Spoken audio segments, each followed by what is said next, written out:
Okay, baik. Assalamualaikum warahmatullahi taala wabarakatuh. Nama saya Muhammad Haizulizan bin Amran dari kelas PDPP PSV, ambilan Oktober. Okey, untuk tajuk pembentangan saya hari ini adalah membincangkan mengenai tentang etika guru dan hak asasi manusia. Etika dan perundangan dalam pendidikan merupakan asas penting dalam memastikan profesionalisme, integriti dan accountability dalam profesyen keguruan. Guru bukan sahaja bertanggungjawab dalam menyampaikan ilmu, tetapi juga dalam membentuk persekitaran pembelajaran yang selamat dan kondusif bagi murid. Kod etika guru. Terdapat beberapa kod etika guru di Malaysia, antaranya adalah tanggungjawab terhadap pelajar, tanggungjawab terhadap ibu bapa dan masyarakat, tanggungjawab terhadap rakan sejawat dan profesyen guru, tanggungjawab terhadap majikan dan organisasi. Okey, kita berbalik kepada tanggungjawab terhadap pelajar. Yang pertama adalah tanggungjawab terhadap pelajar. Guru bertanggungjawab untuk mendidik dan membimbing murid dengan penuh kesabaran, kasih sayang dan sikap profesional. Selain itu adalah tidak boleh melakukan sebarang bentuk diskriminasi terhadap murid berdasarkan latar belakang, agama, jantina atau status sosial. Seterusnya adalah menghormati hak dan kebebasan murid dalam memperolehi pendidikan, iaitu tanggungjawab guru dengan pelajar adalah secara amnya perlulah bersifat tidak mengenal erti kasih sayang dan perlu bersifat profesional. Tidak ada sifat perbandingan antara satu sama lain. Seterusnya adalah tanggungjawab terhadap ibu bapa dan masyarakat. Guru juga bekerjasama dengan ibu bapa dalam usaha mendidik murid untuk memastikan kebajikan mereka terjaga. Selain itu adalah mengelakkan sebarang tindakan yang boleh menjejaskan hubungan baik antara guru, ibu bapa dan masyarakat. Seterusnya adalah memberikan maklumat yang benar dan jujur tentang perkembangan akademik serta tingkah laku murid kepada ibu bapa. Di mana sebagai contoh, guru kelas perlulah bersifat adil terhadap pelajar, di mana untuk mengawal satu kelas untuk mengawal sesuatu situasi di dalam kelas, guru juga bertanggungjawab untuk bersifat jujur dalam memberi apa-apa segala daripada segala tidak balas. Antaranya adalah dari segi menghukum, guru juga tidak sewenang-wenangnya boleh menghukum murid-murid jika mereka membuat salah. Okey, seterusnya, tanggungjawab terhadap rakan sejawat dan profesional keguruan. Menghormati rakan sekerja dan mengelakkan sebarang bentuk perselisihan yang boleh menjejaskan keharmonian di tempat kerja. Selain itu adalah tidak menyebarkan fitnah atau maklumat yang boleh merosakkan reputasi rakan guru lain. Seterusnya adalah sentiasa berusaha meningkatkan kualiti pengajaran melalui perkongsian ilmu dan pengalaman dengan rakan sejawat. Misal kata, di mana contohnya dari semasa kita bertugas, setiap minggu ada guru bertugas. Jika masa di mana ketika kita punya tugasan dijalankan semasa minggu itu, kita haruslah antara guru perlulah bekerjasama dalam mengawal situasi murid, terutamanya di dalam dewan. Tidak ada unsur fitnah yang boleh merosakkan guru lain. Kita perlulah saling tolong-menolong daripada segi sikap dan etika masing-masing. Akhir sekali adalah tanggungjawab terhadap majikan dan organisasi pendidikan.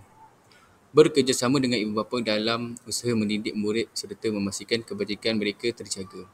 Mengelakkan sebarang tindakan yang boleh menjejaskan hubungan baik antara guru, ibu bapa dan masyarakat. Akhir sekali adalah memberikan maklumat yang benar dan jujur tentang perkembangan akademik serta tingkah laku murid kepada ibu bapa. Seterusnya, kod tingkah laku dan disiplin penjawat awam. Prinsip utama kod tingkah laku ada 6. Antaranya adalah yang pertama, taat setia kepada Yang di-Pertuan Agong, negara dan kerajaan. Kedua adalah mematuhi undang-undang dan peraturan-peraturan yang berkuat kuasa. Ketiga adalah bertindak jujur, amanah dan bertanggungjawab. Keempat adalah menjaga imej dan nama baik perkhidmatan awam. Kelima adalah mengelak daripada sebarang bentuk penyalahgunaan kuasa atau rasuah. Keenam adalah tidak terlibat dalam kegiatan yang boleh menjejaskan kecekapan perkhidmatan. Kesalahan disiplin yang lazim dibuat oleh guru antaranya adalah tidak hadir bertugas tanpa cuti atau surat, lambat hadir kerja secara berulang, salah guna harta kerajaan, kegagalan melaksanakan tugas dengan cekap. Seterusnya adalah terlibat dengan aktiviti politik tanpa kebenaran. Akhir sekali adalah terlibat dalam rasuah dan salah guna kuasa, iaitu telah melanggar kod etika guru. Berikut adalah kesalahan yang lazim dilakukan oleh guru. Seterusnya adalah Akta SPRM 2009. Saya akan menceritakan tujuan, peranan dan akibat dalam melanggar Akta SPRM. Okey, baik. Tujuan Akta SPRM adalah mencegah rasuah, iaitu menyediakan mekanisme pencegahan yang menyeluruh dan memastikan organisasi serta individu mematuhi standard integriti yang tinggi. Menguatkuasakan tindakan terhadap rasuah, iaitu memastikan kes rasuah disiasat dan didakwa dengan adil serta telus tanpa mengira pangkat atau kedudukan. Seterusnya adalah menggalakkan integriti, iaitu meningkatkan tahap kepercayaan masyarakat terhadap sistem kerajaan dan sektor awam melalui usaha memerangi rasuah. Akhir sekali adalah menjamin accountability, iaitu memberi jaminan bahawa individu dan organisasi yang terlibat dalam rasuah akan dikenakan tindakan undang-undang yang berat. Apakah peranan SPRM? Peranan SPRM bukan sahaja bertanggungjawab untuk mencegah dan mensiasat kes rasuah, tetapi juga memainkan peranan penting dalam mendidik masyarakat mengenai bahaya rasuah dan bagaimana cara mengelakkannya. Antara tugas utama SPRM adalah menjalankan kempen kesedaran untuk meningkatkan pemahaman awam mengenai kesan buruk rasuah. Selain itu adalah melaksanakan penyelidikan mengenai amalan rasuah dan cara-cara untuk mencegahnya dalam institusi awam dan swasta. Seterusnya iaitu menyediakan saluran untuk aduan bagi orang ramai yang ingin melaporkan kes rasuah. Contoh kesalahan guru sekolah yang tertakluk kepada Akta SPRM yang biasa guru melakukannya. Pertama adalah menerima suapan untuk memberi markah palsu. Contoh, seorang guru menerima wang daripada ibu bapa pelajar untuk menaikkan markah peperiksaan atau ujian anak mereka tanpa mengambil kira pencapaian sebenar pelajar tersebut, iaitu tertakluk kepada Seksyen 17, menghukum individu yang memberi atau menerima suapan untuk mempengaruhi keputusan atau tindakan rasmi. Kedua, kesalahan biasa yang guru lakukan adalah memanipulasi keputusan peperiksaan. Sebagai contoh, seorang guru menerima ganjaran wang atau hadiah daripada ibu bapa atau pelajar untuk memastikan anak mereka lulus dalam peperiksaan atau diberi kelulusan dalam ujian tertentu, walaupun pelajar tersebut tidak memenuhi syarat atau kriteria yang ditetapkan, iaitu tertakluk kepada Seksyen 17A. Suapan diberikan untuk mempengaruhi keputusan atau tindakan dalam urusan rasmi seperti peperiksaan dan penilaian. Okey, baik. Seterusnya adalah mengenai hak asasi manusia, iaitu hak kanak-kanak, hak wanita, hak orang kurang upaya dan hak guru. Yang pertama adalah hak asasi manusia di Malaysia terdapat 5 hak, iaitu berdasarkan perkara 5 hingga 13 Perlembagaan Persekutuan, iaitu hak hidup dan kebebasan perkara 5, hak samarata perkara 8, kebebasan bercakap dan berpersatuan perkara 10, hak kepada pendidikan perkara 12 dan hak memiliki harta perkara 13. Okey, kita masuk kepada hak wanita.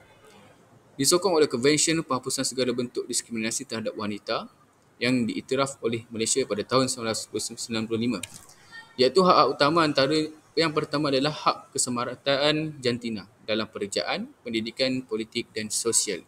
Yang kedua adalah hak kepada perlindungan dari keganasan, termasuk keganasan rumah tangga, gangguan seksual dan pemerdagangan manusia. Yang ketiga adalah hak kepada penjagaan kesihatan, termasuk kesihatan reproduktif dan in maternity. Keempat, hak dalam bidang ekonomi dan pewarisan, pemilikan harta dan peluang ekonomi yang adil. Kelima adalah hak untuk bekerja dan bebas diskriminasi di tempat kerja, termasuk gaji yang sama rata. Kedua adalah hak orang kurang upaya. Disokong oleh Akta Orang Kurang Upaya 2008 dan Konvensyen Hak OKU CRPD yang